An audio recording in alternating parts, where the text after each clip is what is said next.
Здравствуйте, мои дорогие! Сегодня я вас познакомлю с рецептом торта «Любовь Мулата». Очень старый торт, очень старый рецепт, вернее, из 80-х годов. И этот рецепт у меня записан в моей очень-очень старой записной книжке, вот этой красненькой, которая у меня с 83-го года. И торт проходит под названием «Любовь Мулата». Ни одно название до сих пор я не придумывала. Все мои торты с существующими названиями, когда-то мы их пекли, вернее, когда-то я их пекла. И я хочу вам показать все мое, так сказать, кулинарное наследство.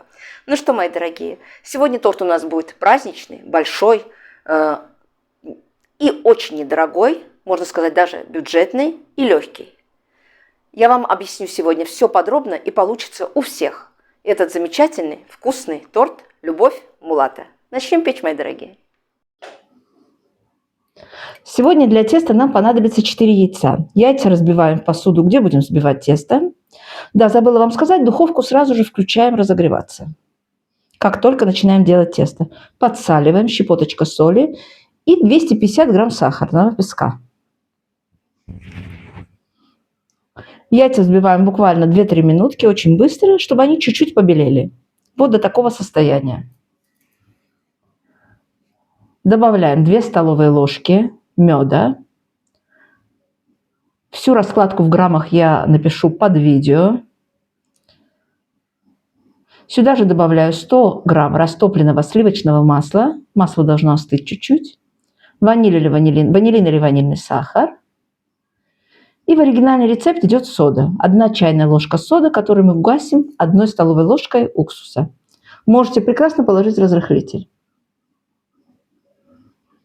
Гасим соду уксусом и вводим тоже в тесто.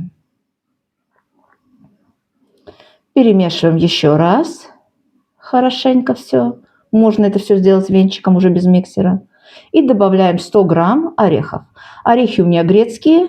Я их просто-напросто крупно порезала, не обжаривала. Это уже на вас вкус. Можете обжарить орехи, можете пропустить их через мясорубку или измельчить в блендере. Кому как нравится. Но крупно порезанные вкуснее. И начинаем вводить муку. 400 грамм мука уже у меня просеянная. И вводим аккуратненько 400 грамм муки.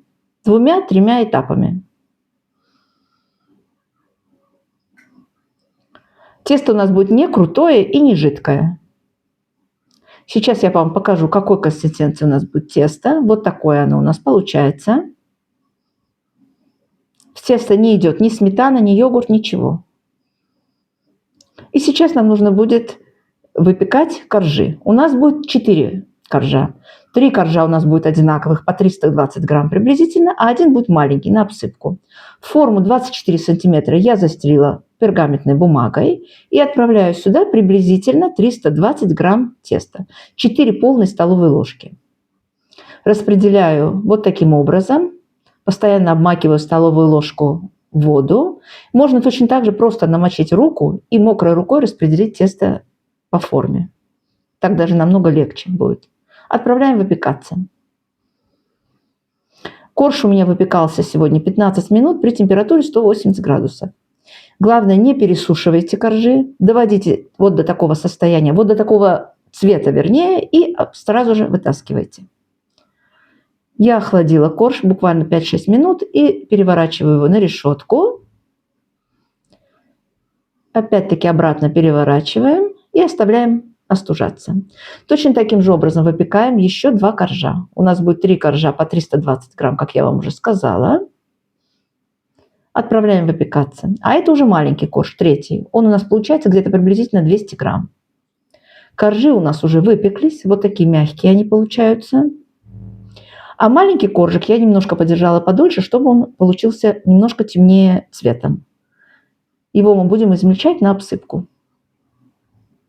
Для крема нам понадобится 400 грамм сливок, ванилин или ванильный сахар. И все это нам нужно будет взбить хорошо. Сливки жирные должны быть, 33%, можно брать еще выше жирностью, конечно. Взбиваем вот до такого состояния, до крепких пиков уже. Вот такие сливки у нас получились. И добавляю сгущенку вареную. В оригинале в крем идет сметана. Сметану я не нашла, потому что в Греции сметаны нету в супермаркетах. Сметана продается только в специализированных магазинах, где в основном продаются товары, так сказать, бывшего Советского Союза. Там сметаны не было, мне кажется, из-за Нового года, из-за новогодних праздников. Поэтому я сегодня положила сливки. Если вы будете делать крем из сметаны, то добавляйте 500 грамм сметаны. И сметана должна быть жирная. Конечно, где-то 30% жирности должна быть сметана. Переворачиваем корж ровненькой стороной. Приблизительно 1/3 крема. Распределяем крем равномерно. Без лопатки я все это сегодня делаю ложкой. Очень легкий торт, очень легкий в приготовлении и совсем не тяжелый по вкусу. По идее, сливочное масло идет только в тесто. Посыпаем орехами.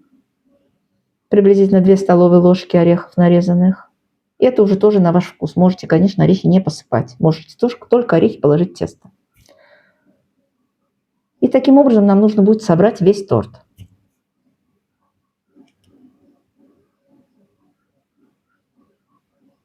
Мои дорогие, заходите на мой канал, смотрите мои старые рецепты тоже. Если вам нравятся рецепты, подписывайтесь на мой канал, ставьте лайки. Впереди будет очень-очень много всего интересного и вкусного. Пишите мне, откуда вы меня смотрите и что еще хотели бы вы увидеть. Очень интересно читать все ваши комментарии, узнавать все ваши мнения. И, конечно, когда мнения положительные, так сказать, это очень-очень приятно. Вот таким образом мы обмазали весь торт кремом. Сейчас его нужно будет накрыть пленочкой и оставить на столе буквально на 3-4 часа. Сразу не кладите торт в холодильник. Последний коржик, который у нас маленький на обсыпку, нам нужно будет его измельчить. Хотите руками, хотите в блендере. Кому как удобно. Я это делаю руками.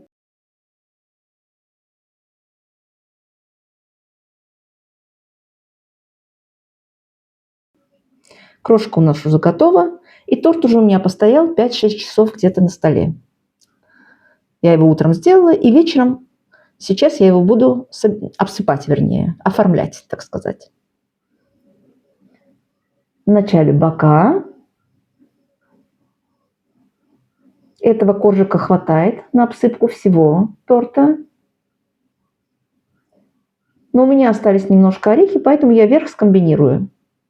Немножко обсыплю оставшимися орехами.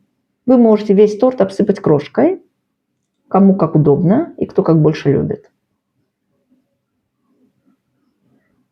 Те, кто не хотят вообще класть орехи, орехи можно не класть ни в тесто, ни в крем. Все равно торт получается замечательный, очень вкусный. Полежал он у меня уже всю ночь в холодильнике. Сейчас мы его будем резать и пробовать. Мне кажется, этот рецепт понравится всем. Тем, что он несложный в приготовлении, тем, что идет совсем немного продуктов, и тем, что он получается достаточно большой. Посмотрите, какой он на срезе. Если он полежит у вас еще немножко дольше, он получится еще мягче. Коржи получаются пористые и очень такие, как вам сказать, воздушные. Замечательный торт у нас сегодня получился, а название у него вообще прекрасное – «Любовь Мулата».